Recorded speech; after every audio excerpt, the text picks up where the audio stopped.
Pengalaman yang tak terlupakan sepanjang hidup saya adalah berjuang untuk bertahan hidup dan meraih masa depan yang lebih baik. Saya lahir di kampung, sekolah di kampung, sambil bekerja, membantu orang tua, bahkan pernah menjadi orang bersihkan masjid, pernah jadi nelayan, pernah membantu nelayan mengangkat perahu dan sebagainya, pernah jual ikan di pasar. Sehingga saya sampai pada suatu pemikiran, kalau saya terus-menerus seperti ini, nasib saya tidak akan berubah. Maka saya terus sekolah sampai tamat SMA dan saya pikir saya harus melanjutkan pendidikan. Saya berkeyakinan pendidikanlah satu-satunya yang dapat mengubah nasib hidup saya yang miskin dan tertinggal dan tinggal di sebuah pulau kecil antara Sumatera dengan Kalimantan. Maka saya pergi ke Jakarta menghadapi satu tantangan dalam keadaan yang serba tidak pasti. Saya tidak tahu mau tinggal di mana, mau dapat uang dari mana bisa sekolah. Maka saya tinggal di masjid, saya membantu membersihkan masjid, dapat pemondokan gratis, ya. Dan saya mengajar bela diri, saya mengajar mengaji, mengajar macam-macam,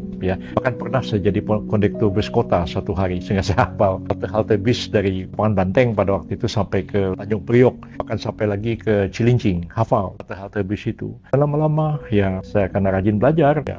Ada profesor yang merekrut saya menjadi asisten dia untuk mengajar. Makin lama saya mulai meningkatkan hidup dari orang bekerja di jalanan, di orang yang agak gaya sedikit, mengajar di universitas, memberikan ceramah di mana-mana, dan terus saya dapat melanjutkan sekolah sampai memperoleh jenjang pendidikan yang ketinggi. Tiga kalau sekarang ini, doktor kalau istilahnya zaman dulu, terus saya sampai diangkat jadi profesor, dan itu merupakan suatu perjuangan yang sangat-sangat panjang. Biasa hidup dalam ketidakpastian, tapi kita harus berani menghadapi semua itu. Sampai hari ini pun saya merasa hidup saya berada dalam ketidakpastian, tapi saya tidak pernah berhenti untuk mencoba sesuatu. Katakanlah saya terlibat dalam politik, ya politik itu sesuatu yang sangat-sangat tidak pasti, ya sangat-sangat tidak dapat diramalkan sebelumnya, tapi saya tetap jalani. Mungkin satu hari ya saya akan berhasil mencapai apa yang saya cita-citakan selama ini. Mungkin juga tidak, ya kalau berhasil ya syukur alhamdulillah, kalau tidak ya sudah, saya bersabar. Barangkali memang nasib saya cuma sampai di sini, tidak bisa lebih tinggi daripada apa yang telah saya capai sekarang.